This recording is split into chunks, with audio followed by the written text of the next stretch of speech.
ಯಾರು ದಯವಿಟ್ಟು ಗಾಬರಿ ಆಗೋಕ್ಕೆ ಹೋಗಬೇಡಿ. I am very well. ತಮ್ಮನೇಲಿ ನೋಡಿ ಗಾಬರಿ ಆಗಬೇಡಿ. ನಾನು ತುಂಬ ಆರೋಗ್ಯವಾಗಿದ್ದೀನಿ.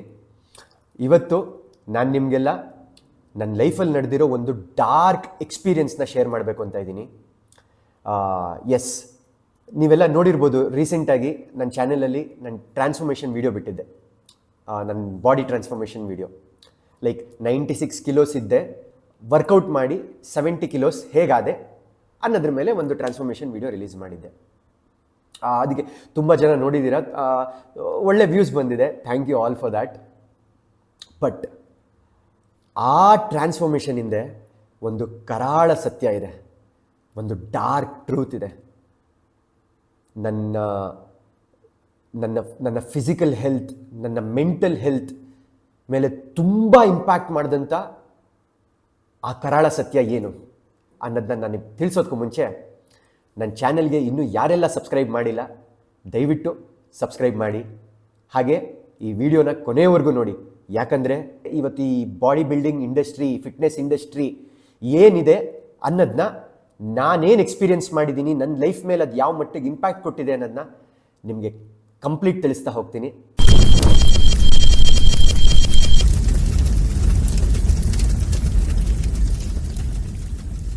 ಸೊ ಫ್ರೆಂಡ್ಸ್, ನಾನು ನನ್ನ ಲೈಫಲ್ಲಿ ಈ ಜಿಮ್ಮು ಅಂತ ಎಂಟ್ರ್ ಆಗಿದ್ದೆ ನನ್ನ ಲೈಫಲ್ಲಿ ತುಂಬ ಲೇಟಾಗಿ. ಯಾಕಂದರೆ ನನಗೆ ಜಿಮ್ಗೆ ಹೋಗೋದು, ಅಲ್ಲಿ ವೆಯ್ಟ್ಸ್ ಎತ್ತೋದು ಅದೆಲ್ಲ ನನಗೆ ಇಂಟ್ರೆಸ್ಟೇ ಇರಲಿಲ್ಲ. ಬಟ್ ಯಾವಾಗ ನನಗೆ ನನ್ನ ಫಸ್ಟ್ ಸಿನಿಮಾ ವೆನಿಲಾ ಮಾತುಕತೆ ಶುರು ಆಗುತ್ತೆ, ಆವಾಗ ನನಗೆ ಡೈರೆಕ್ಟ್ ಹೇಳ್ತಾರೆ, ಇಲ್ಲ, ನನ್ನ ಈ ವೆನಿಲಾ ಈ ಸ್ಕ್ರಿಪ್ಟ್ಗೆ ಹೀರೋ ಆಗ್ತಾನೆ ಇಂಜಿನಿಯರಿಂಗ್ ಪಾಸ್ಔಟ್ ಆಗಿರೋ ಹುಡುಗ. ಸೊ ಅವನಿಗೊಂದು ಅಮ್ಮಮ್ಮ ಅಂದರೆ ಒಂದು 22 ವರ್ಷ. ಸೊ ನೀನು ಈಗ ತಾನೇ ಇಂಜಿನಿಯರಿಂಗ್ ಪಾಸ್ಔಟ್ ಆಗಿರೋ ಹುಡುಗನ ಥರ ಕಾಣಬೇಕು ಅಂತ ಹೇಳಿದ್ರು. ಸೊ ಅದಕ್ಕೆ ನಾನು ಒಂದು ಹೆಚ್ಚು ಕಮ್ಮಿ 95 ಕಿಲೋಸ್ ಇದ್ದವನು ಒಂದು ಇಲ್ಲ ಅಂದರೆ ಒಂದು 20-25 kg ನನ್ನ ಬಾಡಿ ಇಳಿಸ್ಬೇಕಾಗಿತ್ತು. ಸೊ ಆಗ ನಾನು ಅದನ್ನು ಸೀರಿಯಸ್ ಆಗಿ ತೊಗೊಂಡು ನಾನು ಜಿಮ್ಗೆ ಎಂಟರ್ ಆಗ್ತೀನಿ. ಫಸ್ಟ್ ಟೈಮ್ ಲೈಕ್ ಸೀರಿಯಸ್ ಆಗಿ ಜಿಮ್ಗೆ ಹೋಗ್ತಿದ್ದಂಗೆ ನಾನು ಈ ಥರ ಹೀರೋ ಆಗ್ತಾಯಿದ್ದೀನಿ, ನಾನೊಂದು ಸಿನಿಮಾ ಮಾಡ್ತಾಯಿದ್ದೀನಿ, ನಾನು ಈ ಥರ ಟ್ರಾನ್ಸ್ಫಾರ್ಮೇಷನ್ ಆಗಬೇಕು, ಈಗ 95 ಕಿಲೋಸ್ ಇದ್ದೀನಿ. ಸೊ ಈಗ ನಾನು ಅದನ್ನು ಒಂದು ಸಣ್ಣ ಹುಡುಗನ ಥರ ಕಾಣಬೇಕು ಅಂತ ಹೇಳಿದಾಗ ಜಿಮ್ ಇನ್ಸ್ಟ್ರಕ್ಟರ್, ನಿಮಗೆಲ್ಲ ಗೊತ್ತಿರ್ಬೋದು, ಇವತ್ತು ನಡೀತಾ ಇರೋ ಸಿಸ್ಟಮೇ ಅದು, ಇವತ್ತು ಇರೋದೇ ಅದು ಕತೆ. ಜಿಮ್ಗೆ ಹೋಗಿ ನೀವು ಇನ್ಸ್ಟ್ರಕ್ಟರ್ ಹತ್ರ, ಯಾವುದೇ ಜಿಮ್ಗೆ ಹೋಗಿ ಯಾವುದೇ ಇನ್ಸ್ಟ್ರಕ್ಟರ್ ಹತ್ರ ಹೋಗಿ ಫಸ್ಟು ನೀವು ಹೋಗ್ಬಿಟ್ಟು ನನಗೆ ಪರ್ಸ್ನಲ್ ಟ್ರೈನ್ ಮಾಡಿ ನನ್ನ ಬಾಡಿ ಇದು ಮಾಡಬೇಕು ಅಂದರೆ ಅವ್ರು ಫಸ್ಟ್ ಹೇಳೋದು ಸಪ್ಲಿಮೆಂಟ್ಸ್. ಎಸ್, ಪ್ರೋಟೀನ್ ಪೌಡ್ರ್ ತಗೋ. ಸೊ ನೀನು ಏನು ವರ್ಕೌಟ್ ಮಾಡಬೇಕು ಅಂತ ಹೇಳೋದಕ್ಕೂ ಮುಂಚೆ ಏನು ಪ್ರೋಟೀನ್ ಪೌಡರ್ ತೊಗೋಬೇಕು ಅಂತ ಹೇಳ್ತಾರೆ. ಸೊ ನನಗೂ ಅದೇ ಆಗಿದ್ದು. ನಮ್ಮ ಟ್ರೈನರು ನನಗೆ, ಸರಿ ಪ್ರೋಟೀನ್ ಪೌಡ್ರ್ ತೊಗೊಳ್ಳಿ, ರಿಸಲ್ಟ್ಸ್ ಫಾಸ್ಟಾಗಿ ಬರುತ್ತೆ. ನಾನು ಅಟ್ ಎನಿ ಕಾಸ್ಟ್ ನಾನು ರೆಡಿ ಆಗಬೇಕಿತ್ತು. ಯಾಕಂದರೆ ನನಗಿದ್ದಿದ್ದೇ ಒಂದು 3 months ಟೈಮ್ ಇತ್ತು ಅಷ್ಟೇ ನನಗೆ. ಯಾಕಂದರೆ ಶೂಟಿಂಗಿಗೆ ಆಗ ಪ್ರೀ ಪ್ರೊಡಕ್ಷನ್ ಹಂತದಲ್ಲಿತ್ತು. ಸೊ ಶೂಟಿಂಗ್ ಹೋಗೋಕ್ಕೆ ಇನ್ನೊಂದು 3 months ಇತ್ತು. ನನಗೆ ಡೈರೆಕ್ಟ್ರ್ 3 months ಟೈಮ್ ಕೊಟ್ಟಿದ್ರು. 3 monthsಲ್ಲಿ ನೀನು ಈ ಥರ ಟ್ರಾನ್ಸ್ಫಾರ್ಮ್ ಆಗಲೇಬೇಕು, ಯಾಕಂದರೆ ನನ್ನ ಸ್ಕ್ರಿಪ್ಟ್ಗೆ ಈ ಟ್ರಾನ್ಸ್ಫಾರ್ಮೇಷನ್ ಬೇಕೇ ಬೇಕು. ನೀನು ಈ ಥರ ಪರ್ಸ್ನಾಲಿಟಿ ಇದ್ದರೆ ನಾನು ನನ್ನ ಕಲ್ಪನೆಯಲ್ಲಿರೋ ಹೀರೋನ ನಾನು ತೋರ್ಸೋಕ್ಕಾಗಲ್ಲ ಅಂತ ಹೇಳ್ತಾರೆ. ಸೊ ಓಕೆ ಅಂತ ಒಂದು ಹಠ ಇಟ್ಕೊಂಡು, ಸರ್ ನಾನು ಮಾಡೇ ಮಾಡ್ತೀನಿ, 3 monthsಲ್ಲಿ ನಾನು ರೆಡಿಯಾಗಿ ಬಂದೇ ಬರ್ತೀನಿ ನಿಮ್ಮ ಹತ್ರ ವಾಪಸ್ಸು ಅಂತ ಹೇಳಿ ನಾನು ಜಿಮ್ಗೆ ಹೋಗ್ತೀನಿ. So I was ready up for anything. So trainer ನನಗೆ ಪ್ರೋಟೀನ್ ಪೌಡ್ರ್ ತಗೋ ಅಂತ ಹೇಳ್ತೇನೆ, ನಾನು ಪ್ರೋಟೀನ್ ಪೌಡ್ರ್ ತೊಗೋತೀನಿ. ಐಸೋಪ್ಯೂರ್ ಅಂತ ನಾನು ಫಸ್ಟ್ ಟೈಮ್ ನಾನು ಪ್ರೋಟೀನ್ ಪೌಡ್ರು ಅಂತ ತೊಗೊಳ್ಳೋದು, ಐಸೋಪ್ಯೂರ್ ಬ್ರ್ಯಾಂಡು. ಸೊ ಸರ್ ಒಳ್ಳೆ ಬ್ರ್ಯಾಂಡು, ಹಂಗೆ ಹಿಂಗೆ, ಇದು ಏನು ಅಡಲ್ಟ್ರೇಷನ್ ಇರಲ್ಲ ಇದರಲ್ಲಿ, ಇದು ಫೇಕ್ ಅಲ್ಲ, ಹಾಗೆ ಹೀಗೆ, ಓಕೆ ನೋ ಪ್ರಾಬ್ಲಮ್ ಅಂದ್ಬಿಟ್ಟು ನಾನು ಪ್ರೋಟೀನ್ ಪೌಡರ್ ತೊಗೋತೀನಿ. Obviously protein powder obviously it works. ಯಾಕಂದರೆ ಒಂದು ಸ್ಕೂಪಲ್ಲಿ ನಿಮಗೆ ಒಂದು 25 grams ಸ್ಕೂಪಲ್ಲಿ ನಿಮಗೆ 25 grams ಪ್ರೋಟೀನ್ ಸಿಗುತ್ತೆ ಅಂದರೆ ಲೈಕ್ ಇಟ್ಸ್ ರಿಸಲ್ಟ್ಸ್ ಬರೋದಂತೂ ಆಬ್ವಿಯಸ್ಸು. ಸೊ ನನಗೂ ಅದೇ ಆಯಿತು, ನನಗೂ ಮ್ಯಾಜಿಕ್ ಆಯಿತು ಆ್ಯಕ್ಚುಲಿ. ನಾನು ಪ್ರೋಟೀನ್ ಪೌಡರ್ ಅಂದರೆ ತುಂಬ ಪ್ರೋಟೀನ್ ಪೌಡರ್ ತೊಗೋತಾ ಇರಲಿಲ್ಲ. ಆಫ್ಟರ್ ವರ್ಕೌಟ್ 1 scoop ತೊಗೋತಾ ಇದ್ದೆ ಅಷ್ಟೇ ಪ್ರೋಟೀನ್ ಪೌಡ್ರಾಗ. ವರ್ಕೌಟ್ ಆದಮೇಲೆ 1 scoop ಅಷ್ಟೇ. That was my introduction to supplements. So but ಆಗ ನಾನು ಹೆಂಗೆ ಅಂದರೆ ನನ್ನ ಮಸಿಲ್ ಬಿಲ್ಡಿಂಗು, ನನಗೆ ಈ ಬಾಡಿ ಮಾಡಬೇಕು, ಹಂಗೆ ಕಾಣಬೇಕು, ಹಿಂಗೆ ಕಾಣಬೇಕು, ಇದೆಲ್ಲ ನನ್ನ ಏಮ್ ಅದಿರಲಿಲ್ಲ.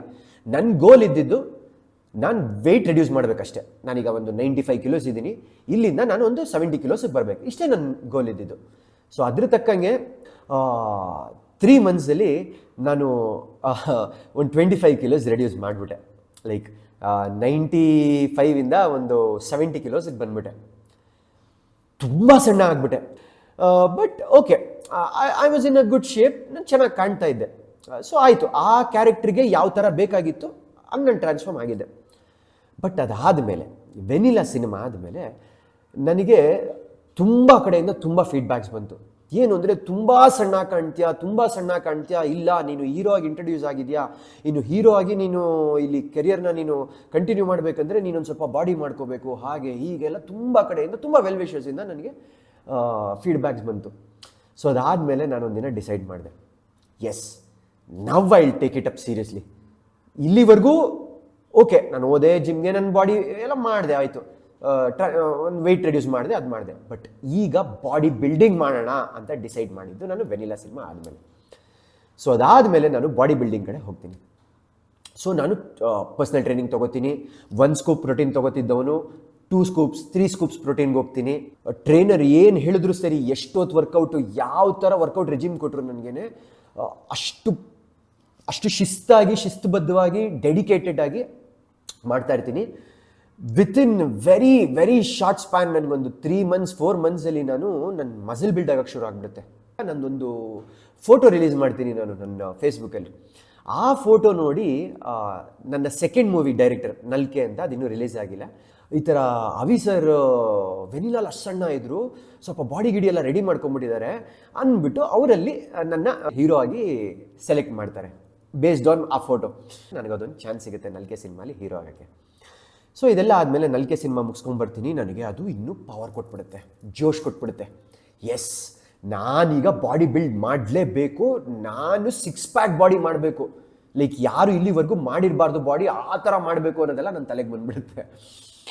ಸೊ ಆವಾಗ ಇನ್ನೊಂದು ಹೊಡ್ತಾ ಬೀಳುತ್ತೆ ಆವಾಗ ನನಗೆ. ಏನು ಅಂದರೆ ನನಗೆ ಕೋವಿಡ್ ಪಾಸಿಟಿವ್ ಆಗುತ್ತೆ. Yes, covid positive. ನಾನು ಹೆಚ್ಚು ಕಮ್ಮಿ ಒಂದು 6 days ICUಲಿ ಅಡ್ಮಿಟ್ ಆಗ್ತೀನಿ. ಯಾಕಂದರೆ ನ್ಯೂಮೋನಿಯಾಗೆ ತಿರುಗಿರುತ್ತೆ ನನಗೆ, ಆ್ಯಂಡ್ ತುಂಬ ಸೀರಿಯಸ್ ಆಗಿರುತ್ತೆ ಕಂಡೀಷನ್ನು. ಸೊ ಕೋವಿಡ್ ಆದಮೇಲಂತೂ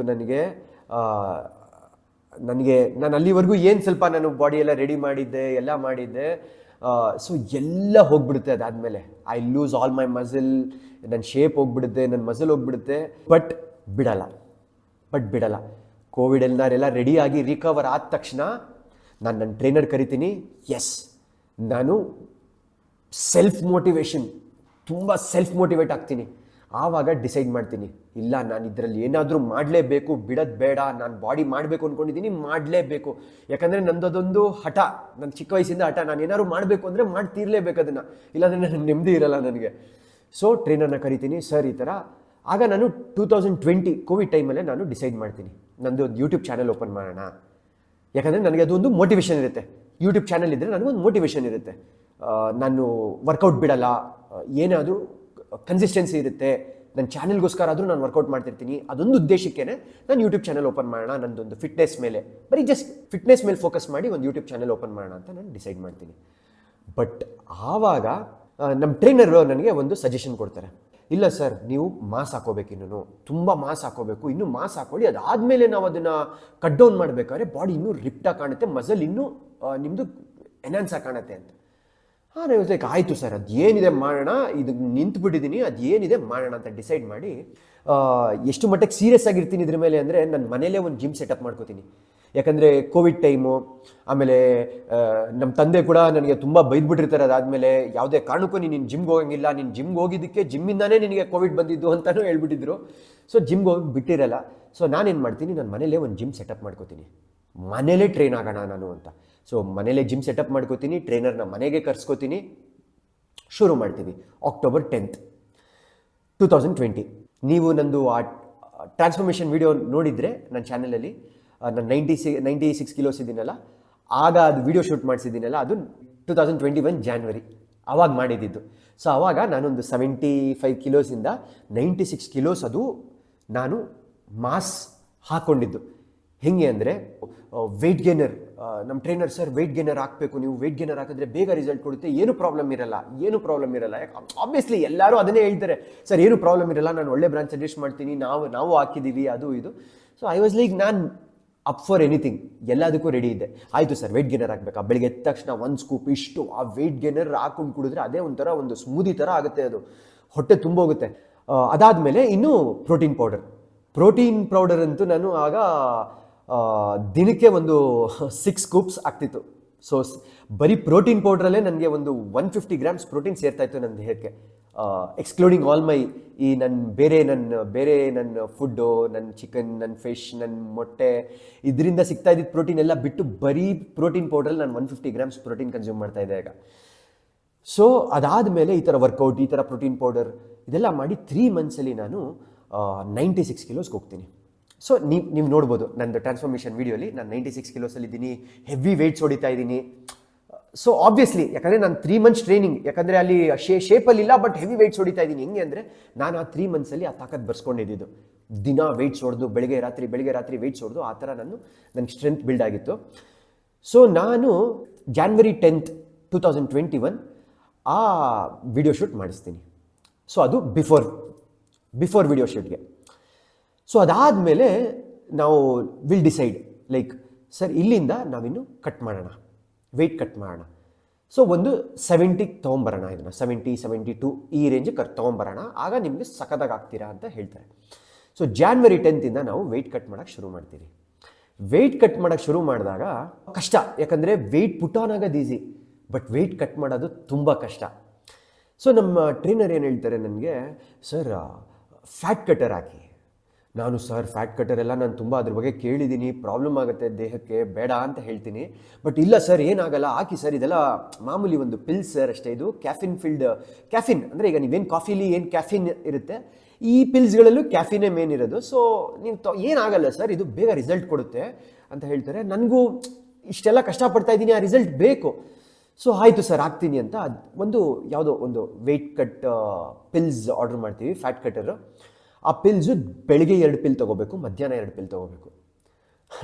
ಸೊ ಈ ಪಿಲ್ಸ್ ಎಲ್ಲ ತೊಗೊಂಡು ಹೋಗ್ತೀನಿ. ರಿಸಲ್ಟ್ಸ್ ಆಸಮಾಗಿ ಬರ್ತಾ ಹೋಗುತ್ತೆ. ಲೈಕ್ ಶೇಪಿಗೆ ಬರ್ತಾ ಹೋಗ್ತೀನಿ. ಆ 96 ಕಿಲೋಸ್ ಇದ್ದವರು ಶೇಪಿಗೆ ಬರ್ತಾ ಹೋಗ್ತೀನಿ. ಮಸಲ್ ಲೂಸ್ ಮಾಡ್ಕೊಳ್ದೆ ಇರೋಂಗೆ, ಮಸಲ್ ಎಲ್ಲ ಪ್ರಾಪರಾಗಿ ರಿಪ್ಟಾಗೇ ಇರುತ್ತೆ, ಚೆನ್ನಾಗಿ ಆಗ್ತಾ ಹೋಗ್ತಾ ಇರ್ತೀನಿ. ಜೂನ್ 6 ಮಂತ್ಸ್ ತೊಗೊಳುತ್ತೆ ನಾನು ವೆಯ್ಟ್ ಕಟ್ ಮಾಡೋಕ್ಕೆ. ಜೂನಲ್ಲಿ ನನಗೆ ಟ್ರೈನರ್ ಒಂದು ವರ್ಕೌಟ್ ಮಾಡ್ತಾ ಹೇಳ್ತಾರೆ, sir okay I think you are ready, ಇನ್ನೊಂದು 15-20 ಡೇಸ್ ನೀವು ವಾಟರ್ ಔಟ್ ಮಾಡಿಬಿಡಿ ಸರ್, ಆವಾಗ ಬಾಡಿ ಇನ್ನೂ ರಿಪ್ಟಾಗಿ ಕಾಣುತ್ತೆ, ನಿಮ್ಮದು ಆ ಪ್ಯಾಕ್ಸ್ ಎಲ್ಲ ಸ್ವಲ್ಪ ಡೆಫಿನೇಷನ್ ಚೆನ್ನಾಗಿ ಕಾಣುತ್ತೆ ಅಂತ ಹೇಳ್ತಾರೆ. ಸರಿ ಸರ್ ಆಯಿತು ಅಂತ ಒಂದು ವಾಟರ್ ಔಟ್ ಮಾಡೋಕ್ಕೆ ಶುರು ಮಾಡ್ತೀನಿ. ವಾಟರ್ ಔಟ್ ಅಂದರೆ ದಿನಕ್ಕೆ ತುಂಬ ಕಮ್ಮಿ ನೀರು, ಇಷ್ಟಿಷ್ಟೇ ಒಂದು 2 ಸಿಪ್ ನೀರು ಈ ಥರ ಕುಡಿತಾ ಇರ್ತೀನಿ. ಸೊ ಇದರಲ್ಲೂ ಅಷ್ಟೇ ನನಗೆ ಈ ವೆಯ್ಟ್ ಕಟ್ ಪೀರಿಯಡಲ್ಲೂ ನಾನು proper full on strict diet, like ಏನೂ ಇಲ್ಲ, ಉಪ್ಪು ಖಾರ ಸ್ವೀಟ್ ಇದೆಲ್ಲ ಏನು ಅಂತಲೇ ನನಗೆ ಗೊತ್ತಿಲ್ಲ. ಸೊ ಅಷ್ಟು ಮಟ್ಟಿಗೆ ನಾನು ಅಷ್ಟು ಸೀರಿಯಸ್ ಆಗಿ ಮಾಡ್ತಾ ಹೋಗ್ತೀನಿ. ಅದಾದಮೇಲೆ ವಾಟರ್ ಔಟ್ ಮಾಡಬೇಕಾದ್ರೆ ನನಗೆ ಒಂದು ದಿನ ಏನಾಗುತ್ತೆ, ಇನ್ನೊಂದು 20 ಡೇಸ್ ಇರುತ್ತೆ ನನಗೆ ನಾನು ಫೋಟೋ ಶೂಟ್ ಮಾಡಿಸೋಕ್ಕೆ, ವೀಡಿಯೋ ಶೂಟ್ ಮಾಡಿಸೋಕ್ಕೆ. ಆ ವೀಡಿಯೋ ಶೂಟ್ ಮಾಡಿಸ್ಬಿಟ್ಟು ಆಫ್ಟರ್ ವೀಡಿಯೋ ಶೂಟ್ ಮಾಡಿಸ್ಬಿಟ್ಟು ನನ್ನ ಚಾನೆಲ್ ಓಪನ್ ಮಾಡೋಣ, ನನ್ನದು ಯೂಟ್ಯೂಬ್ ಚಾನೆಲ್ ಶುರು ಮಾಡೋಣ ಇದರಿಂದ ಫಿಟ್ನೆಸ್ ಮೇಲೆ ಅಂತ ಎಲ್ಲ ಪ್ಲ್ಯಾನ್ ಮಾಡಿರ್ತೀನಿ. ತುಂಬ ಒಂದು ಡ್ರೀಮ್ಸ್, ಒಂದು ಹೋಪ್ಸ್ ಇಟ್ಕೊಂಡು ಅಷ್ಟು ಖುಷಿಯಲ್ಲಿರ್ತೀನಿ. ಒಂದಿನ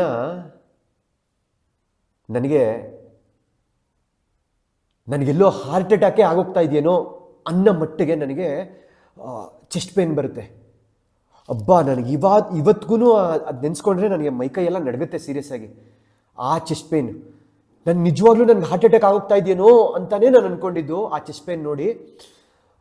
ಆ ಥರ ಚೆಸ್ಟ್ ಪೇನು ನನ್ನ ಲೈಫಲ್ಲಿ ಆ ಥರ ಪೇನೇ ನೋಡಿಲ್ಲ ನಾನು. ಆ ಥರ ಚೆಸ್ಟ್ ಪೇನ್ ಇದ್ದಕ್ಕಿದ್ದಂಗೆ ಬಗ್ಗಕ್ಕಾಗ್ತಾಯಿಲ್ಲ, ಎದ್ದೇಳೋಕ್ಕಾಗ್ತಾಯಿಲ್ಲ, ಮಾತಾಡೋಕ್ಕಾಗ್ತಾಯಿಲ್ಲ, ಉಸಿರೇ ತೊಗೊಳಕ್ಕಾಗ್ತಾಯಿಲ್ಲ, ಆ ಥರ ಚೆಸ್ಟ್ ಪೇನ್ ಶುರು ಆಗುತ್ತೆ. ತುಂಬ ಭಯ ಆಗಿಬಿಡುತ್ತೆ. ತಕ್ಷಣ ಹಾಸ್ಪಿಟ್ಲಿಗೆ ಹೋಗ್ತೀನಿ. ಅಲ್ಲಿ ನಮ್ಮ ಮನೆ ಹಿಂದ್ಗಡೆ ಒಂದು ಹಾಸ್ಪಿಟ್ಲ್ ಇರುತ್ತೆ, ಹಾಸ್ಪಿಟ್ಲಿಗೆ ಹೋಗ್ತೀನಿ. ನಮ್ಮ ಫ್ಯಾಮಿಲಿ ಡಾಕ್ಟರ್ಸ್ ಇರ್ತಾರೆ ಅಲ್ಲಿ, ಅವ್ರಿಗೆ ಹೋಗಿ ತೋರಿಸ್ತೀನಿ. ತಕ್ಷಣ ECG ಎಲ್ಲ ಮಾಡ್ತಾರೆ, ಬಟ್ ECG ಎಲ್ಲ ನಾರ್ಮಲ್ ಇರುತ್ತೆ. ಆಗ ನಮ್ಮ ಡಾಕ್ಟ್ರ್ ಹೇಳ್ತಾರೆ, ನೀನು ಇಲ್ಲಿಂದ ನಾರಾಯಣ ಹೃದಯಾಲಯಕ್ಕೆ ಹೋಗ್ಬಿಡು, ಅಲ್ಲೋಗಿ ಅಡ್ಮಿಟ್ ಆಗು, NH ಅಲ್ಲೋಗಿ ಅಡ್ಮಿಟ್ ಆಗು ಅಂತ ಹೇಳ್ತಾರೆ. ಸೊ ನಾನು ಹೋಗ್ತೀನಿ. ಹೋಗಿ ಎಲ್ಲ ಡಾಕ್ಟರ್ಸ್ ಹತ್ರನೂ ತೋರಿಸ್ಬಿಡ್ತೀವಿ ಹೋಗಿ. ಸೊ ಕಾರ್ಡಿಯಾಲಜಿಸ್ಟ್ ಅವರು ಟ್ರೆಡ್ಮಿಲ್ ಟೆಸ್ಟು ಅದು ಇದು ಎಲ್ಲ ಮಾಡ್ತಾರೆ, ಎಲ್ಲ ನಾರ್ಮಲ್ ಬರುತ್ತೆ. ಅದಾದಮೇಲೆ ಗ್ಯಾಸ್ಟ್ರೋಎಂಟ್ರಾಲಜಿಸ್ಟ್ ಹತ್ರ ಹೋಗ್ತೀನಿ, ಸತೀಶ್ ರಾವ್ ಅಂತ ಡಾಕ್ಟ್ರು. ಅವರು ನನಗೆ ಎಂಡೋಸ್ಕೋಪಿ ಮಾಡ್ತಾರೆ. ಎಂಡೋಸ್ಕೋಪಿ ಮಾಡಿ ನೋಡಿದಾಗ ನನಗೆ ಸಿವಿಯರ್ ಅಲ್ಸರ್ಸ್ ಆಗಿರುತ್ತೆ ನನ್ನ ಇಂಟೆಸ್ಟೈನ್ಸಲ್ಲಿ. ಅಂದರೆ ನನ್ನ ಕರಳುಗಳಲ್ಲಿ ಅಲ್ಸರ್ ಅಂದರೆ ಈ ಈ ಒಂಥರ ಗಾಯ ಆದಂಗೆ, ಈಗ ನಿಮ್ಮ ಸ್ಕಿನ್ ಮೇಲೆ ಗಾಯ ಆದಂಗೆ ನನ್ನ ಕರಳೊಳಗಡೆ ಗಾಯಗಳಾಗಿರುತ್ತೆ. ಸೊ ಕರಳೊಳಗೆ ಅಂದರೆ ಇಂಟೆಸ್ಟೈನಲ್ಲಿ ಅದು ಅಲ್ಸರ್ ಆಗಿರುತ್ತೆ, ಅದನ್ನು ಪೆಪ್ಟಿಕ್ ಅಲ್ಸರ್ ಅಂತ ಕರೀತಾರೆ. ಸೊ ಈ ಪೆಪ್ಟಿಕ್ ಅಲ್ಸರ್ ಆಗಿದ್ದಾಗ ನನಗೆ ಡಾಕ್ಟ್ರು ಅಲ್ಲೇ ಎಂಡೋಸ್ಕೋಪಿ ಮಾಡಿ ಅದೆಲ್ಲ ತೋರಿಸಿ, ನನಗೆ ರಿಪೋರ್ಟ್ ಎಲ್ಲ ತೋರಿಸಿ ನನಗೆ ಹೇಳ್ತಾರೆ, ಇಲ್ಲ ಇನ್ಮೇಲೆ ನೀವು ಸ್ವಲ್ಪ ಈ ಗಿರ್ಕೌಟ್ ಎಲ್ಲ ಬಿಡಬೇಕು, ಯಾವುದೇ ಕಾರಣಕ್ಕೂ ನೀವು ಯಾವುದೇ ರೀತಿ ಸಪ್ಲಿಮೆಂಟ್ಸ್, ಈ ಪ್ರೋಟೀನ್ ಪೌಡರ್ ಇದೆಲ್ಲ ತೊಗೋಬಾರ್ದು. ಅವರೇ ಕೇಳ್ತಾರೆ ಏನು ತೊಗೋತಾ ಇದ್ರಿ ನೀವು, ಏನು ಫುಡ್ ತೊಗೋತಾ ಇದ್ರಿ ಏನು ಅಂತೆಲ್ಲ ಹೇಳ್ತಾರೆ. ಆಗ ನಾನು ಹೇಳ್ತೀನಿ, ಸರ್ ಇಲ್ಲ ನಾನೊಂದು 9 ಮಂತ್ಸಿಂದ ನಾನು ಈ ಥರ ಫಿಟ್ನೆಸ್ ರಿಜಿಮಲ್ಲಿದ್ದೀನಿ ಸರ್, ಕಂಪ್ಲೀಟ್ ಫಿಟ್ನೆಸ್ಸು ಡಯಟ್ ಫುಡ್ಡೇ ತಿಂತಾ ಇರೋದು ಅಂತೆಲ್ಲ ಹೇಳಿದಾಗ ನಾನು ಹೇಳ್ತೀನಿ, ಸರ್ ಈ ಥರ ವೆಯ್ಟ್ ಗೇನರು, ಈ ಥರ ಫ್ಯಾಟ್ ಕಟ್ಟರ್ ಎಲ್ಲ ತೊಗೊಂಡೆ ಅಂತ ಹೇಳಿದಾಗ ಆಗ ಹೇಳ್ತಾರೆ ಅವರು, ನಿಮ್ಮ ಬಾಡಿ ಮೇಲೆ ಅದು ತುಂಬ ಪರಿಣಾಮ ಬೀರಿದೆ. ನೀವು ಒಂದು 75 ಕಿಲೋಸ್ ಇದ್ದಿದ್ದವರು 3 ಮಂತ್ಸ್ ಶಾರ್ಟ್ ಸ್ಪ್ಯಾನಲ್ಲಿ ವೆಯ್ಟ್ ಗೇನರ್ ತೊಗೊಂಡು ಅಷ್ಟಪ್ಪ ಆಗ್ಬಿಡ್ತೀರಾ, ಮತ್ತೆ ಅದೇನೋ ಫ್ಯಾಟ್ ಕಟ್ಟರ್ ತೊಗೊಂಡು ಇಷ್ಟು ಸಣ್ಣ ಆಗ್ಬಿಡ್ತೀರಾ, ಅದು ಬಾಡಿ ತಡ್ಕೊಳಕ್ಕಾಗಿಲ್ಲ. ಅದೆಲ್ಲ ಬಾಡಿ ಮೇಲೆ ಒಂದು ಟೋಲ್ ಬಿದ್ದೇ ಬೀಳುತ್ತೆ. ಯಾಕಂದರೆ ನಿಮ್ಗೆ ಆ ಟೈಮಲ್ಲಿ ಗೊತ್ತಾಗಲ್ಲ, ಬಟ್ ಲೇಟರ್ ಅದು ನಿಮ್ಮ ಬಾಡಿ ಮೇಲೆ ಒಂದು ಟೋಲ್ ಬಿದ್ದೇ ಬೀಳುತ್ತೆ. ನಿಮಗೆ ನೋಡಿ ತುಂಬ ಬೇಗನೆ ಬಿದ್ದಿದೆ, ಅದು ಎಚ್ಚೆತ್ಕೊಳ್ಳಿ, ಇನ್ನು ದಯವಿಟ್ಟು ಆ ಸಪ್ಲಿಮೆಂಟ್ಸು ಇವೆಲ್ಲ ತೊಗೊಳಕ್ಕೆ ಹೋಗಬೇಡಿ ಅಂತ ಡಾಕ್ಟರ್ ತುಂಬ ಸಜೆಸ್ಟ್ ಮಾಡಿ ತುಂಬ ಹೇಳ್ತಾರೆ. ನಾನು ಅಲ್ಲೇ ಬ್ರೇಕ್ ಡೌನ್ ಆಗಿಬಿಡ್ತೀನಿ ಹಾಸ್ಪಿಟ್ಲಲ್ಲಿ. ಬೆಡ್ ಮೇಲೆ ಹಂಗೆ ಮಲಗಿದ್ದೀನಿ, 2 ಕಣ್ಣಲ್ಲೂ ನೀರು ಸುರಿತಾ ಇದೆ. ಯಾಕಂದರೆ ಅಷ್ಟು ಆಸೆ ಇಟ್ಕೊಂಡಿದ್ದೀನಿ, ಇನ್ನೊಂದು 15-20 ಡೇಸಲ್ಲಿ ನಂದು ವಿಡಿಯೋ ಶೂಟ್ ಇದೆ, ನನ್ನ ಯೂಟ್ಯೂಬ್ ಚಾನಲ್ ಶುರು ಮಾಡಬೇಕು. ನಾನು ಏನು ಮಾಡಲಿ? ಡಾಕ್ಟ್ರ್ ಹೇಳಿದ್ದಾರೆ ಮಿನಿಮಮ್ 3 ಮಂತ್ಸ್ ನೀವು ವರ್ಕೌಟ್ ಮಾಡೋಂಗಿಲ್ಲ, ವರ್ಕೌಟೇ ಮಾಡಬೇಡಿ ಇನ್ 3 ಮಂತ್ಸ್. ಯಾಕಂದರೆ ನೀವು ಪ್ರೆಷರ್ ಕೊಟ್ಟರೆ ಅದು ಇಂಟೆಸ್ಟೈನ್ಸ್ ಮೇಲೆ ಪ್ರೆಷರ್ ಕೊಡೋಂಗಿಲ್ಲ. ಆಬ್ವಿಯಸ್ಲಿ ನಾವು ವೆಯ್ಟ್ಸ್ ನೋಡಿ, ಸೊ ಬ್ರೇಕ್ ಡೌನ್ ಆಗಿಬಿಡ್ತೀನಿ. ಆಗ ನನಗೆ ಲೈಫಲ್ಲಿ ಆ ಮೋಟಿವೇಶನ್ ಅನ್ನೋದೇ ಕಳ್ಕೊಂಡ್ಬಿಡ್ತೀನಿ, ನನಗೆ ಇನ್ನೇನು ಬೇಡ ಅನಿಸ್ಬಿಡುತ್ತೆ. ಅಲ್ಲಿಂದ ನನಗೆ ನರ್ಕ ಶುರು ಆಗುತ್ತೆ ಲೈಫಲ್ಲಿ. ಚೆಸ್ಟ್ ಪೇನ್, ದಿನ ಚೆಸ್ಟ್ ಪೇನ್, ತಡಿಯೋಕ್ಕಾಗಲ್ಲ, ತಿನ್ನೋಕ್ಕಾಗಲ್ಲ, ಏನು ತಿಂದರೂ ಬಂದು ಎದೆ ಮೇಲೆ ನಿಂತ್ಕೊಳ್ಳುತ್ತೆ. Heartburn, chest pain, acid reflex. ಈಗ ನಮ್ಮ ಬಾಡೀಲಿ, ನಮ್ಮ ಹೊಟ್ಟೆಲಿ ಉತ್ಪಾದನೆ ಆಗೋ ಆ್ಯಸಿಡ್, ಈಗ ನಾವೇನು ತಿಂದರೂ ಅದನ್ನು ಡೈಜೆಸ್ಟ್ ಮಾಡುತ್ತಲ್ಲ ಒಂದು ಆ್ಯಸಿಡ್, ಆ ಆ್ಯಸಿಡ್ ಉತ್ಪಾದನೆ, ಆ್ಯಸಿಡು ನನಗೆ ಗಂಟ್ಲಿಗೆ ಬರೋದು ಗೊತ್ತಾಗುತ್ತೆ. ನನಗೆ ಕಷ್ಟ, ನನಗೆ ಗೊತ್ತು, ಮಲಗೋಕ್ಕಾಗಲ್ಲ, ಮಲಗಿದ್ರೆ ಎದೆ ನೋವುತ್ತೆ, ಕೂತ್ರೆ ಎದೆ ನೋವುತ್ತೆ, ನಡೆದ್ರೆ ಎದೆ ನೋವುತ್ತೆ, ಏನು ಮಾಡಿದ್ರು. ಇದು 1 ತಿಂಗಳು 2 ತಿಂಗಳು 3 ತಿಂಗಳಲ್ಲ, ಬರೋಬ್ಬರಿ ಒಂದು 2.5 ವರ್ಷ ನನಗೆ ಇದು ಕಾಡ್ತು. ನಾರಾಯಣ ಹೃದಯಾಲಯಲ್ಲಿ ನಾನು ಇಲ್ಲ ಅಂದರೂ ಒಂದು 2-3 ಸರಿ ಎಂಡೋಸ್ಕೋಪಿ ಮಾಡಿಸಿದ್ದೀನಿ. ಅದೆಷ್ಟು ಸರಿ ಹೋಗಿದ್ದೀನೋ, ಅದೆಷ್ಟು ಟ್ಯಾಬ್ಲೆಟ್ಸ್ ನುಂಗಿದ್ದೀನಿ, ಅದೆಷ್ಟು ಸಿರಪ್ ಕುಡ್ದಿದ್ದೀನಿ, ಅಬ್ಬಾ ಎಷ್ಟು ಮಾಡಿದ್ದೀನಿ ಅಂತ ನನಗೆ ಗೊತ್ತಿಲ್ಲ. ಅದಾದಮೇಲೂ ನನಗೆ ಅದು ಅಲ್ಸರ್ ಎಲ್ಲ ರೆಡಿ ಆಗುತ್ತೆ, ಬಟ್ ನನಗೆ ಚೆಸ್ಟ್ ಪೇನ್ ಹೋಗ್ತಾ ಇರಲ್ಲ. ಏನಿದು ಚೆಸ್ಟ್ ಪೇನ್ ಹೋಗ್ತಾ ಇಲ್ಲ ಅಂತ ಅದು ಮಾಡಿದಾಗ ನನಗೆ ಅದು ಇಲ್ಲಿ ಮೈಸೂರು NH ಅಲ್ಲಿ ಆ ಫೆಸಿಲಿಟಿನೇ ಇಲ್ಲ. pH ಮ್ಯಾನೋಮೆಟ್ರಿ ಅಂತ ಒಂದು ಟೆಸ್ಟ್ ಮಾಡ್ತಾರೆ. ಸೊ ನನ್ನ ಬಾಡಿಲಿ ಉತ್ಪಾದನೆ ಆಗೋ ಆ್ಯಸಿಡಲ್ಲಿ ಎಷ್ಟು ಮಟ್ಟಿಗೆ pH ಇರುತ್ತೆ ಅನ್ನೋದನ್ನ ಅದು ಟೆಸ್ಟ್ ಮಾಡುತ್ತೆ. ಸೊ ಬ್ಯಾಂಗ್ಳೂರ್ NHಗೆ ಹೋಗ್ತೀನಿ, ಅಲ್ಲಿ ಅಡ್ಮಿಟ್ ಆಗ್ತೀನಿ. ಬ್ಯಾಂಗ್ಳೂರ್ NH ಅಲ್ಲಿ ಅಡ್ಮಿಟ್ ಆಗಿ ನನಗೆ ನರ್ಕ, ಅದು ಆ pH ಮ್ಯಾನೋಮೆಟ್ರಿ ಟೆಸ್ಟ್ ಮಾಡಿಸೋದಿದೆಯಲ್ಲ ನರ್ಕ, ಒಂದು ಟ್ಯೂಬಲ್ಲಿ ಕ್ಯಾಮ್ರಾ ಹಾಕಿ ಅದನ್ನು ನನ್ನ ಇಂಟೆಸ್ಟೈನ್ ಒಳಗಡೆ, ಅಂದರೆ ನನ್ನ ಹೊಟ್ಟೆ ಒಳಗಡೆ ಬಿಟ್ಟಿರ್ತಾರೆ, ಅದನ್ನು ಇಲ್ಲಿವರೆಗೂ ಹೋಗಿರುತ್ತೆ. ಅದರಲ್ಲಿ ಒಂದು ಕ್ಯಾಮ್ರಾ ಥರ ಇರುತ್ತೆ, ಅದು ಹಿಂಗೆ ನೇತಾಕೊಂಡಿರಬೇಕು. ಅದರಲ್ಲಿ ನಾನು ಅದರಲ್ಲಿ ಹೇಳ್ಕೊಟ್ಟಿರ್ತಾರೆ ಅದು ಹೆಂಗೆ ಆಪ್ರೇಟ್ ಮಾಡಬೇಕು ಅಂತ. ನನಗೆ ಅದು ಆ್ಯಸಿಡ್ ಮೇಲೆ ಬಂದಾಗ ನಾನು ಒಂದು ಬಟನ್ ಒತ್ತಬೇಕು, ನನಗೆ ಆ ಫೀಲ್ ಬಂದಾಗ, ನನಗೆ ಎದೆ ನೋವು ಬಂದಾಗ ಒಂದು ಬಟನ್ ಒತ್ತಬೇಕು. ಸೊ ಈ ಥರ ಎಲ್ಲ ಏನೇನೋ ಇರುತ್ತೆ. ಈ ಥರ ಎಲ್ಲ ನಾನು 24 ಅವರ್ಸ್ ಮಾಡಬೇಕು. 24 ಅವರ್ಸ್ ಕೂತ್ಕೊಂಡು ಇನ್ನೇನು ಮಾಡೋಂಗಿಲ್ಲ. ಅದು ಮೂಗೊಳಗೆ ಹಾಕಿರ್ತಾರೆ, ನೋವ್ತಾ ಇರುತ್ತೆ ಒಳಗೆ, ಫುಲ್ ಗಂಟ್ಲಲ್ಲೆಲ್ಲ ಇರಿಟೇಷನ್ ಆಗ್ತಾ ಇರುತ್ತೆ. ಅದನ್ನ ಎಷ್ಟು ಬೇಗ ತೆಗೆದುಬಿಟ್ರೆ ಸಾಕು ಅನಿಸ್ತಾ ಇರುತ್ತೆ. ಸೊ ನರ್ಕ ಅದಕ್ಕಿರೋದು ಒಂದೇ ಒಂದು ವರ್ಡ್ ಅಂದರೆ ನರ್ಕ. ಸೊ ಫೈನಲ್ ಅನಾಲಿಸಿಸಲ್ಲಿ ನನಗೆ ಬರೋದು ಗರ್ಡ್, ಅಂದರೆ ಗ್ಯಾಸ್ಟ್ರೋ ಈಸೋಫೇಜಿಯಲ್ ರಿಫ್ಲೆಕ್ಸ್ ಡಿಸೀಸ್ ಅಂತ. ಅದು ಏನು ಅಂದರೆ ಈ ಆ್ಯಸಿಡ್ ರಿಫ್ಲೆಕ್ಸ್ ಜಾಸ್ತಿ ಆದಾಗ ಇದೊಂಥರ ಕಾಯಿಲೆ, ಈ ಗ್ಯಾಸ್ಟ್ರೋ ಈಸೋಫೇಜಿಯಲ್ ರಿಫ್ಲೆಕ್ಸ್ ಡಿಸೀಸ್ ಗರ್ಡ್ ಅಂದರೆ ಇದೊಂಥರ ಕಾಯಿಲೆ. ಸೊ ಇದು ನನಗೆ ಆ್ಯಸಿಡ್ ರಿಫ್ಲೆಕ್ಸ್ ಜಾಸ್ತಿ ಆಗಿ ಆಗಿ ಆಗಿ ನನಗೆ ಈ ಗರ್ಡ್ ಆಗೋಗಿರುತ್ತೆ. ಅದು ಸಿವಿಯರ್, ಅಂದರೆ ನಾನು ಏನು ತಿಂದರೂ ಅದು ಈಚೆ ಬಂದ್ಬಿಡುತ್ತೆ ಆ ಥರ ಮಟ್ಟಿಗೆ. ಆ್ಯಸಿಡೇ ಈಚೆ, ಹೊಟ್ಟೆಲಿ ಉತ್ಪಾದನೆ ಆಗ ಆ್ಯಸಿಡು ಹೊಟ್ಟೆಲಿರಬೇಕು, ಬಟ್ ಹೊಟ್ಟೆಲಿರಲ್ಲ, ಅದು ಈಚೆ ಗಂಟ್ಲೊಳಗೆ ಬಂದ್ಬಿಡುತ್ತೆ. ಆ ಥರ ನನಗೆ ಅಷ್ಟು ಆಗ್ಬಿಟ್ಟಿತ್ತು. ಸೊ ಅದಾದಮೇಲೆ ನನಗೆ ಅದಕ್ಕೆ ತಕ್ಕಂಗೆ ಮೆಡಿಕೇಶನ್ಸ್ ಕೊಡ್ತಾರೆ, ಎಲ್ಲ ತೊಗೊಳ್ತಾ ಇರ್ತೀವಿ. ಏನೇ ಆದರೂ ಅದು ಕಮ್ಮಿ ಆಗ್ತಿರಲ್ಲ. ಎಷ್ಟೇ ಮೆಡಿಕೇಶನ್ಸ್, ಏನೇ ಟ್ಯಾಬ್ಲೆಟ್ಸ್ ತೊಗೊಂಡ್ರು ಅದು ಕಮ್ಮಿ ಆಗ್ತಿರಲ್ಲ. ತುಂಬ ಲೈಫಲ್ಲಿ ಡಿಮೋಟಿವೇಟ್ ಆಗಿಬಿಟ್ಟಿರ್ತೀನಿ. ಸೊ ಈಗ 2024ಗೆ ಬರ್ತೀವಿ. ಸೊ 2021ನಲ್ಲಿ ನನಗೆ ಅದಾಗೋದು. ಸೊ 2024 ಆಗೋಗುತ್ತೆ. ಸೊ 2024 ನಾನು ಪ್ರತಿ ಶಿವರಾತ್ರಿ ಗೋಕರ್ಣಕ್ಕೆ ಹೋಗ್ತೀನಿ. ಸೊ ಗೋಕರ್ಣದಿಂದ ಬರಬೇಕಾದ್ರೆ ನಾನು ಒಂದು ಅಂದ್ಕೊಂಬರ್ತೀನಿ, ಇನ್ಮೇಲೆ ನಾನು ಯಾವುದೇ ಟ್ಯಾಬ್ಲೆಟ್ ತೊಗೊಳ್ಳಲ್ಲ, ಏನೂ ತೊಗೊಳ್ಳಲ್ಲ, ಇದ್ರ ಬಗ್ಗೆ ನನ್ನ ತಲೆನೂ ಕೆಡ್ಸ್ಕೊಳ್ಳಲ್ಲ, ನಾನು ಇದ್ರ ಬಗ್ಗೆ ಯೋಚನೆನೂ ಮಾಡಲ್ಲ. ನಾನು ಯೋಚನೆ ಮಾಡಿ ನನ್ನ ಲೈಫಲ್ಲಿ 3 ವರ್ಷ ಹಾಳು ಮಾಡಿಬಿಟ್ಟೆ ಇದರಿಂದ. ನಾನು ಇದ್ರ ಬಗ್ಗೆ ಇನ್ಮೇಲೆ ಒಂದೇ ಒಂದು ಟ್ಯಾಬ್ಲೆಟ್ ತೊಗೊಳ್ಳಲ್ಲ ಅಂತ ಡಿಸೈಡ್ ಮಾಡ್ತೀನಿ. ಸೊ ಬರ್ತೀನಿ, ಬಂದು ಇಲ್ಲ ನಾನು ವರ್ಕೌಟ್ ಮಾಡೋಕ್ಕೆ ಶುರು ಮಾಡ್ತೀನಿ, ಎಲ್ಲ ಬಿಟ್ಟು ಅಂತ ವರ್ಕೌಟ್ ಮಾಡೋಕ್ಕೆ ಶುರು ಮಾಡ್ತೀನಿ. ನ್ಯಾಚುರಲ್. ಸೊ 2021 ಜೂನ್ ನನ್ನ ಬಾಡಿ, ನನ್ನ ದೇಹದೊಳಗೆ ನಾನು ಲಾಸ್ಟ್ ಒಂದು ಸ್ಕೂಪ್ ಪ್ರೋಟೀನ್ ಆಗಿರಲಿ ಅಥವಾ ಯಾವುದೇ ಒಂದು ರೀತಿ ಒಂದು ಸಪ್ಲಿಮೆಂಟ್ ಟ್ಯಾಬ್ಲೆಟ್ ಆಗಿರಲಿ ತೊಗೊಂಡಿದ್ದು 2021 ಲಾಸ್ಟ್. ಅದಾದಮೇಲಿಂದ ನ್ಯಾಚುರಲ್ ಆಗಿ ಬಂದು ಶುರು ಮಾಡ್ತೀನಿ. ಮಾರ್ಚಿಂದ ವರ್ಕೌಟ್ ಶುರು ಮಾಡ್ತೀನಿ. ಅಂದರೆ ತೀರಾ ಮಟ್ಟಿಗಿಲ್ಲ, ಆರಾಮಾಗಿ ನ್ಯಾಚುರಲ್ ಆಗಿ, ನ್ಯಾಚುರಲ್ ಊಟ, ಯಾವ ಡಯಟ್ ಊಟ, ಅದು ಬಾಯ್ಲ್ಡ್ ವೆಜಿಟೇಬಲ್ಸ್ ತಿನ್ನು, ಅದು ತಿನ್ನು, ಇದು ಏನಿಲ್ಲ. ಮನೇಲಿ ಏನು ಮಾಡ್ತಾರೆ, ಮುದ್ದೆ, ಅನ್ನ, ಸಾಂಬಾರು, ಚಪಾತಿ, ಚಿಕನ್ ಏನು ಮಾಡ್ತಾರೆ ಎಲ್ಲ ತಿನ್ಕೊಂಡು, ಜಂಕ್ ಫುಡ್ ಜಾಸ್ತಿ ಇಲ್ಲ. ಈ ಜಂಕ್ ಫುಡ್ಡು, ಬೇಕರಿ ಫುಡ್ಡು ಇಂಥದ್ದೆಲ್ಲ ಏನು ತಿಂದೆ, ಮನೇಲಿ ಮಾಡಿರೋ ಊಟಗಳನ್ನ ಎಷ್ಟು ಕಮ್ಮಿ ಪ್ರಮಾಣದಲ್ಲಿ ನಮ್ಮ ಹೊಟ್ಟೆಗೆ ಎಷ್ಟು ಬೇಕೋ ಅಷ್ಟು ಮಟ್ಟಿಗೆ ತಿನ್ಕೊಂಡು, ಎಷ್ಟು ವಾಕಿಂಗ್ ಮಾಡೋದು, ಜಾಗಿಂಗ್ ಮಾಡೋದು, ರನ್ನಿಂಗ್ ಮಾಡೋದು, ನಮ್ಮ ಬಾಡಿಗೆ ಎಷ್ಟು ಬೇಕು, ಎಷ್ಟು ತಾಕತ್ತು ಬೇಕು ಅಷ್ಟಕ್ಕೆ ತಕ್ಕಂಗೆ ವೆಯ್ಟ್ಸ್ ಮಾಡ್ಕೊಂಡು. ಯಾಕಂದರೆ ನನಗೆ ಅಷ್ಟೊಳಗೆ ನನಗೆ ಜಿಮ್ ನಾಲೆಜ್ ಬಂದ್ಬಿಟ್ಟಿತ್ತು ನನಗೆ. ಸೊ ನನಗೆ ವರ್ಕೌಟ್ ಬಗ್ಗೆ ನನಗೆ ಗೊತ್ತಿತ್ತು. ಸೊ ನಾನೇ ಯಾವ ಟ್ರೈನರ್ ಇಲ್ಲ, ಯಾರೂ ಇಲ್ಲ, ಏನಿಲ್ಲ, ನಾನು ಒಬ್ಬನೇ ನನಗೆ ಗೊತ್ತಿರೋಷ್ಟು ನಾಲೆಡ್ಜಲ್ಲಿ ನಾನು ವರ್ಕೌಟ್ ಮಾಡಿ ಫೈನಲಿ ಆ 96 ಕಿಲೋಸ್ ಇದ್ದವನು 70 ಕಿಲೋಸಿಗೆ ಬರ್ತೀನಿ. ಫಿಸಿಕಲ್ ಸ್ಟ್ರೆಂತು ಇವತ್ತಿಗೂ ನನಗೆ ಗೊತ್ತು, ನನ್ನ ಫಿಸಿಕಲ್ ಸ್ಟ್ರೆಂತ್ ಏನಿದೆ ಅಂತ.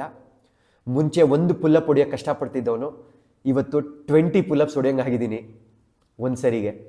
ಸೊ ನನ್ನ ಕೋರ್ ಸ್ಟ್ರೆಂತು, ನನ್ನ ಸ್ಟ್ರೆಂತ್ ಬಿಲ್ಡ್ ಮಾಡ್ಕೊಂಡಿದ್ದೀನಿ ಇವತ್ತು. ಎಸ್, ನನಗೆ 6 ಪ್ಯಾಕು, ಆ ಡೆಫಿನೇಷನ್ನು, ಆ ಮಸಲ್ಲು, ಆ ಬಾಡಿ ಇಲ್ಲ, ಬಟ್ ನಾನು ಹೆಲ್ದಿ ಆಗಿದ್ದೀನಿ, ತುಂಬ ಹೆಲ್ದಿ ಆಗಿದ್ದೀನಿ ಇವತ್ತು. ನನಗೆ ಆಯಿತು ಆಗಲೇ ಹೆಚ್ಚು ಕಮ್ಮಿ ಒಂದು 8-9 ಮಂತ್ಸ್ ಆಯಿತು. ಇವತ್ತಿಗೂ ಒಂದು ದಿನಕ್ಕೂ ಆ ಚೆಸ್ಟ್ ಪೇನ್ ಬಂದಿಲ್ಲ ನನಗೆ. I am really happy. So ಇದರಿಂದ ನಾನು ನನ್ನ ಲೈಫಲ್ಲಿ ಕಲ್ತಿದ್ದು, ನನ್ನ ಲೈಫಲ್ಲಿ ಯಾವತ್ತಿಗೂ ನಾನು ಯಾವುದೇ ರೀತಿ ಸಪ್ಲಿಮೆಂಟ್, ಪ್ರೋಟೀನ್ ಪೌಡರ್, ಅದು ಇದು ಏನೂ ತೊಗೊಳ್ಳಲ್ಲ. ಯಾವುದೇ ರೀತಿ ಸಪ್ಲಿಮೆಂಟು ತೊಗೊಳ್ಳಲ್ಲ. ನನಗೆ ಈ ಪ್ರೋಟೀನು ಎಲ್ಲ ನಾವು ತಿನ್ನೋ ಊಟದಲ್ಲೇ ಇದೆ, ಸಾಕು ಅದೇ. ನಾವು ಏನು ಬಾಡಿ ಮಾಡ್ಕೋತೀವಿ, ಎಷ್ಟು ಚೆನ್ನಾಗಿ ಕಾಣಿಸ್ತೀವಿ ಅನ್ನೋದು ಮುಖ್ಯ ಅಲ್ಲ. ಇವತ್ತು ನಾವು ಎಷ್ಟು ಹೆಲ್ದಿ ಆಗಿದ್ದೀವಿ ಅನ್ನೋದು ಮುಖ್ಯ. Because health is wealth. Health ಕಾಪಾಡ್ಕೋಬೇಕು. ಇದೆಲ್ಲ ಬೇರೆಯವ್ರ ಮುಂದೆ ತೋರಿಸ್ಕೊಳ್ಳೋಕ್ಕೆ, ನಮ್ಮ ಆ ಥರ ಇದ್ದೀವಿ, ಈ ಥರ ಇದ್ದೀವಿ, ಹಂಗೆ ಹಿಂಗೆ ಒಂದಷ್ಟು ಫೋಟೋಸ್ ಹಾಕೋಕ್ಕೆ, ನೋ, ಅಷ್ಟಕ್ಕೆ ಸೀಮಿತ ಅದು. ಬಟ್ ಅದು ಹೆಲ್ತ್ ಮೇಲೆ ಟೋಲ್ ಬೀಳುತ್ತಲ್ಲ, ಅದನ್ನು ಸಫರ್ ಮಾಡೋದು ನಾವೇ. ಸೊ ನಾನು ಈ ನನ್ನ ಲೈಫಲ್ಲಿ ನಡೆದಿರೋ ಒಂದು ಡಾರ್ಕ್ ಎಕ್ಸ್ಪೀರಿಯನ್ಸ್ ಬೇಸಾಗಿಟ್ಕೊಂಡು ನಿಮಗೆಲ್ಲ ಹೇಳ್ತಾ ಇದ್ದೀನಿ. ನಾನು finally at the end of the day ನಿಮ್ಮ ಲೈಫ್, ನಿಮ್ಮ ಡಿಸಿಷನ್, ನಿಮ್ಮ ಇಷ್ಟ. ಬಟ್ ನನ್ನನ್ನು ಕೇಳಿದ್ರೆ ದಯವಿಟ್ಟು ಈ ಸಪ್ಲಿಮೆಂಟ್ಸ್ ಇದಕ್ಕೆಲ್ಲ ಮೊರೆ ಹೋಗಬೇಡಿ. ಇದೆಲ್ಲ ಶಾಶ್ವತ ಅಲ್ಲ, ಇದೆಲ್ಲ ನಿಮ್ಮ ಹೆಲ್ತ್ಗೆ ಒಳ್ಳೆಯದಲ್ಲ. ಇವೆಲ್ಲ ಇವತ್ತು ನಡೀತಾ ಇರೋ ಬಿಸ್ನೆಸ್ ಅಷ್ಟೇ, ಮಾರ್ಕೆಟಲ್ಲಿ ನಡೀತಾ ಇರೋ ಬಿಸ್ನೆಸ್ ಅಷ್ಟೇ ಇದು. ಸೊ ಅವರು ಅದನ್ನು ಮಾರ್ಕೆಟಿಂಗ್ ಮಾಡ್ತಾರೆ, ಪ್ರಮೋಟ್ ಮಾಡ್ತಾರೆ, ಜನ ಅದಕ್ಕೆ ಮೊರೆ ಹೋಗ್ತಾರೆ. ಇಲ್ಲ, ನನಗೂ ಫಾಸ್ಟ್ ರಿಸಲ್ಟ್ಸ್ ಬೇಕು. ಏನು ಫಾಸ್ಟ್ ರಿಸಲ್ಟ್ಸ್? ಇವತ್ತು ಫಾಸ್ಟ್ ರಿಸಲ್ಟ್ಸ್ ಎಲ್ಲ ಬೇಕಾಗಿರೋದು, ವೆರಿ ಗುಡ್ ಹೆಲ್ತ್ ಬೇಕಾಗಿರೋದು ನಿಮಗೆ. ಸೊ ಆ ಹೆಲ್ತ್ ಕಾಪಾಡ್ಕೊಳ್ಳಿ. ಮನೇಲಿ ಆರ್ಗ್ಯಾನಿಕ್ ಊಟ ತಿನ್ನಿ. ನೀವು ಮನೇಲಿ ಏನು ಊಟ ತಿಂತೀರಾ ಆ ಊಟ ತಿನ್ಕೊಂಡು ನನಗೆ ಸಾಕು. ನಾನಿವತ್ತು ಐ ಆಮ್ ಹ್ಯಾಪಿ. ನನಗಿವತ್ತು 36 ವರ್ಷ. If I am looking like this at 36 years, I am really happy. ಸಾಕು ನನಗೆ ನನಗೆ ನನಗೆ ಮಸಲ್ಸ್ ಕಾಣಿಸ್ಬೇಕಾಗಿಲ್ಲ, ನನಗೆ ಇಷ್ಟು ದಪ್ಪ ಆರ್ಮ್ಸ್ ಬೇಕಾಗಿಲ್ಲ, ಇಷ್ಟು ದಪ್ಪ ಚೆಸ್ಟ್ ಬೇಕಾಗಿಲ್ಲ. ನನಗೆ ಇವತ್ತು ಎದ್ರೆ ನಾನು ಹೆಲ್ದಿ ಅನ್ನಿಸ್ತಾ ಇದೆ. ನಾನು ತುಂಬ ಹೆಲ್ದಿ ಆಗಿದ್ದೀನಿ ಅನಿಸ್ತಾ ಇದೆ. ಈಗ ನಿಮ್ಮ ಜೊತೆ ಕುತ್ಕೊಂಡು ಮಾತಾಡ್ತಾ ಇದ್ರೆ ನಾನು ತುಂಬ ಹೆಲ್ದಿ ಆಗಿದ್ದೀನಿ ಅನಿಸ್ತಾ ಇದೆ. ನನಗಿದು ಮುಖ್ಯ. ನಾನು ಹೆಲ್ದಿ ಫೀಲ್ ಮಾಡೋದು ನನಗೆ ಮುಖ್ಯ. ಸೊ ಸಾಕು, ನನ್ನ ಟ್ರಾನ್ಸ್ಫಾರ್ಮೇಷನ್ ವಿಡಿಯೋ ನೋಡಿದ್ದೀರಾ, ಸಾಕು. I like the way I am looking now. ಸಾಕು. ಎಸ್, ನನಗೂ ಒಂದಿತ್ತು, ನಾನು ಆ 6 ಪ್ಯಾಕ್ ಬಾಡಿ, ಆ ಡೆಫಿನೇಷನ್, ಆ ಕಲ್ಟ್ ಬಾಡಿ ಬೇಕು ನನಗೆ ಅಂತ ನನಗೂ ಇತ್ತು. ಬಟ್ ನೋ, ನನಗೀಗ ಆ ಮಿಸ್ಕನ್ಸೆಪ್ಷನ್ ಎಲ್ಲ ಹೊಟ್ಟೋಯ್ತು ನನ್ನ ತಲೆಯಿಂದ. ನನಗೇನು ಬೇಕಾಗಿರೋದು ಹೆಲ್ದಿ ಬಾಡಿ. ಸೊ ಗೈಸ್, ಇದು ನನ್ನ ಟ್ರಾನ್ಸ್ಫಾರ್ಮೇಷನ್ ಹಿಂದೆ ಇರೋ ಒಂದು ಕರಾಳ ಸತ್ಯ, the dark truth behind my transformation. So ಇದನ್ನೆಲ್ಲ ನಿಮ್ಮೊಟ್ಟಿಗೆ, ಯಾಕಂದರೆ ನಿಮಗೆ ನಾನು ಟ್ರಾನ್ಸ್ಫಾರ್ಮೇಷನ್ ವಿಡಿಯೋ ರಿಲೀಸ್ ಮಾಡಿದ್ದೆ, ನೋಡಿದ್ದೀರಾ ಇಷ್ಟೊಂದು ಜನ, ತುಂಬ ಒಳ್ಳೆಯ ನನಗೆ ರೆಸ್ಪಾನ್ಸ್ ಬಂದಿತ್ತು ಅದು ನೋಡಿ. ಸೊ ಅದರಿಂದೇ ಇರೋ ಈ ಸತ್ಯನೂ ನಾನು ನಿಮಗೆ ತಿಳಿಸ್ಬೇಕು, ಅದೇ ನ್ಯಾಯ ಅಂತ ಅನಿಸ್ತು. ಅದಕ್ಕೋಸ್ಕರ ನಾನಿವತ್ತು ಇದನ್ನೆಲ್ಲ ನಿಮ್ಮ ಮುಂದೆ ಇಟ್ಟಿದ್ದೀನಿ. ಇದ್ರ ಮೇಲೆ it's your life, it's your way. So ನಿಮ್ಗೇನು ಸರಿ ಅನಿಸುತ್ತೆ ಅದು ಮಾಡಿ. ನನಗೆ ಕೇಳಿದ್ರೆ ಇನ್ ದಿ ಎಂಡ್ ನಾನು ನಿಮಗೆಲ್ಲ ಹೇಳೋದು ಒಂದೇ, ಪ್ಲೀಸ್ ಪ್ಲೀಸ್ ಪ್ಲೀಸ್ ಈ ಸಪ್ಲಿಮೆಂಟ್ಸ್ ಇದಕ್ಕೆಲ್ಲ ಮೊರೆ ಹೋಗಬೇಡಿ. Stay healthy, eat healthy, live healthy. Until next time, thank you all.